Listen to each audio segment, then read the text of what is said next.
bienvenidos.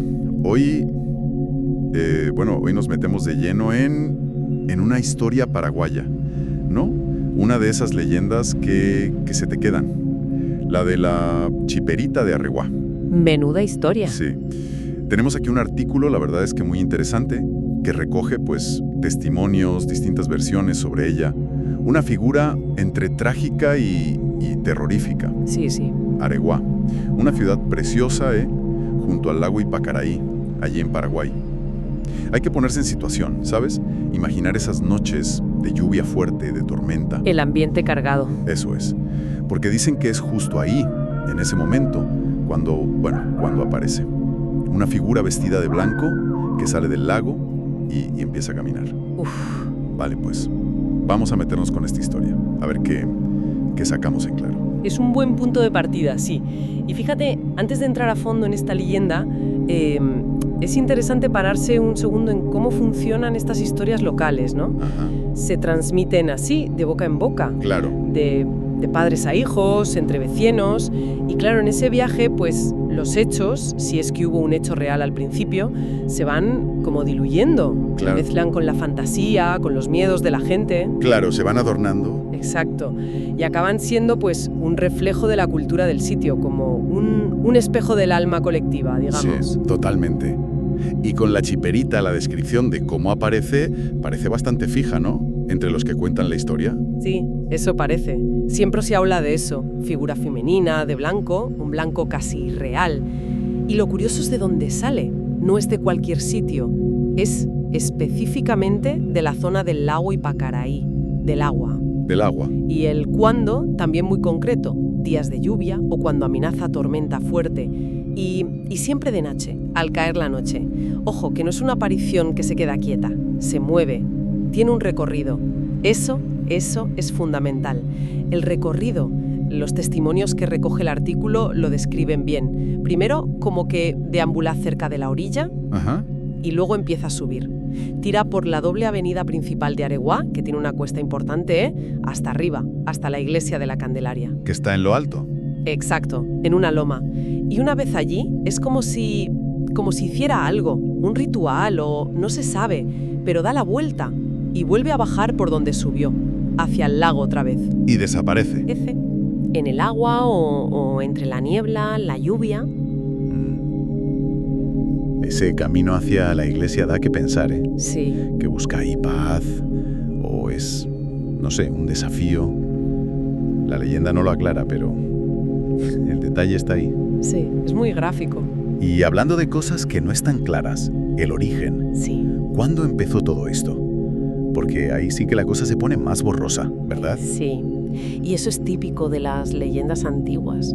Es fascinante porque el artículo nos pone sobre la mesa dos épocas muy diferentes. A ver. Algunos dicen que la historia es, relativamente reciente. Principios del siglo XX, 1910, 1920, por ahí. Vale. Pero hay otros que la sitúan mucho, mucho antes. Antes de la guerra de la Triple Alianza. Ostras, pero eso es bastante antes. Esa guerra acabó en 1870. Exacto. Hablamos de, casi medio siglo de diferencia entre una versión y otra. ¿Y esa versión más antigua se apoya en algo? ¿Algún detalle? Pues sí, y en algo bastante potente para la historia de Paraguay. La conecta con el mariscal Francisco Solano López y con Madame Lench. Hombre, figuras clave del siglo XIX paraguayo. Desde luego, eran los protagonistas de la época justo antes y durante esa guerra. Y resulta que se sabe que ellos iban mucho a Areguá. Era como el sitio de veraneo de la gente bien de Asunción. Ah, mira. Y se cuenta que paseaban por una avenida muy característica llena de eucaliptos que, casualmente, baja hacia el lago. Claro, entonces, entiendo, la leyenda, quizá para ganar solera, ¿no? Se agarra a esas figuras conocidas como diciendo, esto es tan antiguo que ya pasaba en tiempos del mariscal. Exacto. Es un recurso muy habitual en el folclore, ¿sabes? Anclar lo fantástico en lo histórico para darle más peso. Interesante. Esa duda sobre el cuándo le da todavía más misterio. Sí, pero aunque no esté claro el cuándo, sí parece que hay consenso en quién es esa figura blanca. Sí, ahí sí le ponen nombre. Limpia Concepción. Eso dicen las historias. Que era una chica real, de carne y hueso. Ajá. Y que se ganaba la vida vendiendo chipas. Las chipas, bueno, para quien no lo sepa, son esos panecillos de almidón de mandioca y queso. Riquísimos, típicos de Paraguay. Ah, por eso la chiperita. Claro, de ahí el apodo. Era una vendedora ambulante. Una trabajadora, una figura cotidiana. Eso es. Se movía entre las estaciones de tren de Luque y Areguá. Usaba el tren, que en esa época era fundamental, para ir de un sitio a otro vendiendo sus chipas. Te la puedes imaginar, ¿no? Con su canasta. Sí, una imagen muy costumbrista, como decías. Pero claro, esa imagen choca frontalmente con lo que cuentan que le pasó. Aquí es donde la cosa se pone fea, imagino. Fea es poco. Es donde la historia se vuelve oscura, trágica, brutal. La leyenda cuenta cómo murió Limpia Concepción. Un día, pues, trabajando en la estación o cerca, Ajá. se le acercaron unos hombres. Algunas versiones dicen que eran guardas del tren, gente con cierta autoridad allí. Ya. Otras versiones, quizás conectando con esa idea más antigua, dicen que podían ser escoltas del mariscal López. Lo que añade ese punto de abuso de poder, ¿no? No eran unos cualquiera. Exacto. La cosa es que la engañaron. Le dijeron que le compraban todas las chipas, todas de golpe. Claro, para ella sería una oferta increíble. Imagino.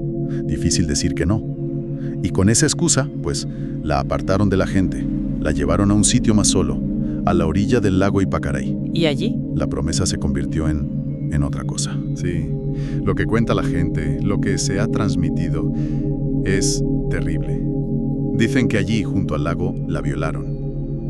Y que después, para que no hablara, la mataron. Y hay un detalle que se repite mucho, que lo recoge el artículo, y es espeluznante. ¿Cuál? Dicen que la ahorcaron, usando su propio pelo, su cabellera, que debía ser larga. ¡Qué horror! Fíjate qué imagen.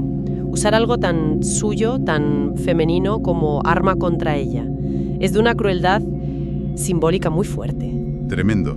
Y luego, claro, se deshicieron del cuerpo. Al lago, supongo. Al lago Ipacaray. Y aquí viene la clave que lo conecta todo. El círculo que se cierra. ¿El qué? Que todo esto, la violación, el asesinato, el tirar el cuerpo, pasó justamente en un día de lluvia. De mucha lluvia. La lluvia. El mismo elemento que la ve morir es el que anuncia su regreso. Es casi poético dentro de la tragedia. Una conexión brutal. Y el artículo que estamos siguiendo no se queda solo en la historia general. Trae un testimonio concreto de un tal don Aureliano Delgado. Ajá. Un señor mayor, parece ser, un antiguo vecino de Areguá, que conoce bien las historias del lugar. Incluso ha sido guía turístico, dice. Ah, pues esos testimonios de gente local suelen ser oro puro. ¿Qué cuenta don Aureliano? ¿Añade algo? Bueno, lo primero, confirma lo que ya intuíamos, que esta historia la oye desde niño, que está muy metida en la memoria del pueblo. Claro. Su versión coincide en lo básico, culpa a un guarda del tren, pero mete un elemento nuevo, o al menos lo recalca, algo que hace la historia todavía más oscura. Más todavía. A ver. Habla de como una maldición, o una condición, algo que el espíritu de Limpia Concepción tenía que cumplir para poder descansar en paz por fin. Ah, el alma en pena que necesita algo para liberarse. Un clásico, sí. Pero, ¿qué condición era esa? Pues según lo que le contaron a don Aureliano, para salvar su alma, Limpia Concepción tenía que matar a 7 personas. 7. 7 vidas tenía que segar. Y ojo al detalle. Dice que prefería que fueran hombres. Sus víctimas eran, sobre todo, hombres. 7 víctimas, hombres. Esto metió un elemento de venganza de género clarísimo. No busca solo paz, busca una especie de ajuste de cuentas con el género de sus asesinos. Tal cual. Y por eso, según esta versión, salía a buscar a esas 7 víctimas. ¿Cuándo? Pues los días de lluvia. De tormenta. Claro, volvemos a la conexión con su muerte. El mal tiempo no solo la trae de vuelta, sino que la activa en su búsqueda de venganza. Exacto. Te puedes imaginar el pánico en el pueblo, ¿no? Sobre todo antes, si la gente creía de verdad que un fantasma vengativo andaba suelto los días de lluvia buscando hombres. Don Aureliano lo cuenta muy bien. Habla de un miedo, real, palpable. Que cuando el cielo se ponía feo y empezaba a llover fuerte, era tremendo. Sí. Cuenta que las madres, iban de cráneo buscando a los hijos varones. Los metían en casa, cerraban todo a cal y canto, puertas, ventanas.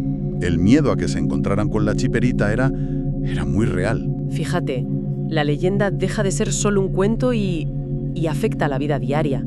Condiciona cómo se vive. Ese miedo colectivo es la prueba de la fuerza que tenía la historia. Desde luego. Si vamos juntando las piezas, es que la leyenda de la chiperita tiene elementos muy, muy potentes. Sí, hay varias cosas que explican por qué una historia así cala tanto y dura tanto tiempo. Lo primero, lo que decías tú, esa conexión casi kármica entre el crimen bajo la lluvia y la aparición con la lluvia. El clima como un personaje más que recuerda el trauma. Exacto. Luego está el tema de la venganza después de la muerte. Que es potentísimo. En muchas culturas, estos fantasmas vengativos son como una justicia que viene de otro lado, ¿no? Cuando la justicia de aquí falla. Eso es. Si aquí no hay justicia, y en un caso así de abuso o de asesinato de una mujer humilde por gente con poder, pues probablemente no la hubo. La imaginación popular crea una justicia sobrenatural. El espíritu no descansa hasta que se equilibra la balanza. Y aquí, con esa venganza numérica y dirigida... Y el número. 7. El artículo lo menciona por lo de don Aureliano, pero no entra mucho en qué significa. Pero el 7. El 7 siempre tiene algo, ¿no? En cuentos, en mitos... Desde luego, el 7 sale por todas partes. A veces es perfección, ciclos completos, suerte... Pero otras veces, en contextos más oscuros, pues representa pruebas, condiciones mágicas, números con poder. Que la condición sea matar a 7 hombres le da un aire como de sentencia antigua. De destino. Ya, aunque la fuente no lo analice, su presencia no creo que sea casual.